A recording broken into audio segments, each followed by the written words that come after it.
Adam, do you acknowledge that you let the victims down by not having an appropriate security plan? Oh, that's not the correct. That's not correct. We would disagree with that.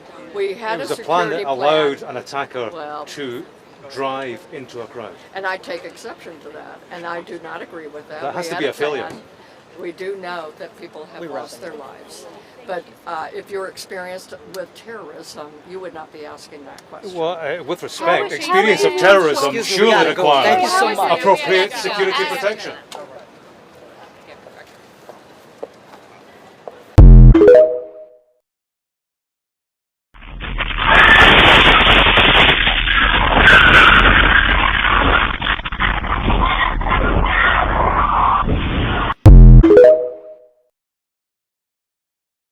Hear from anybody in the federal government that they don't have the resources.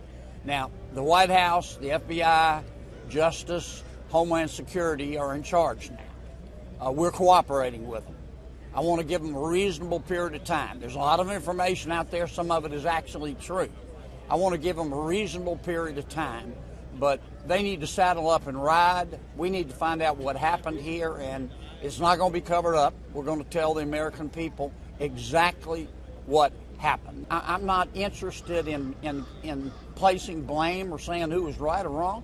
I just want to catch these sons of bitches who did this.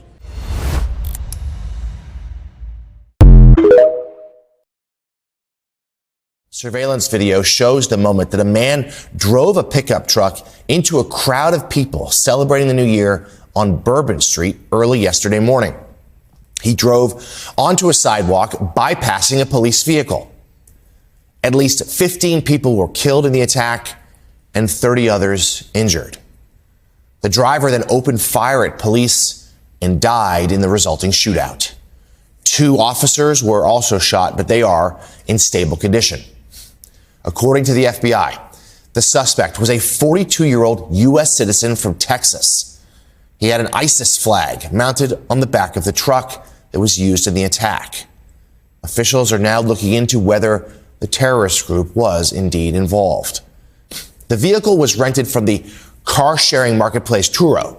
Authorities say they found weapons and potential explosive devices in that truck, and at least 2 IEDs may have also been planted near the scene of the attack. 3 U.S. defense officials tell NBC News that the suspect served in the Army. He was deployed to Afghanistan in 2009 and was honorably discharged as a staff sergeant in the year 2020. Yesterday's attack was the deadliest act of a mass murder in the U.S. in more than a year. Only a few of those killed have been identified so far.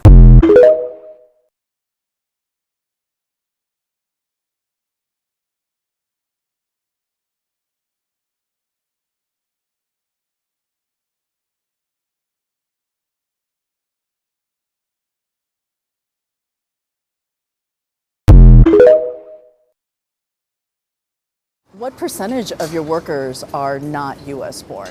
Probably half. About half? Yeah. How many hours does this go on? It's 24 hours a day. You know, we could milk 8 hours a day, but it wouldn't be feasible or profitable for us to produce milk. So you need workers like this year-round? Yes, yes. Governor Kristi Noem of South Dakota, her farmers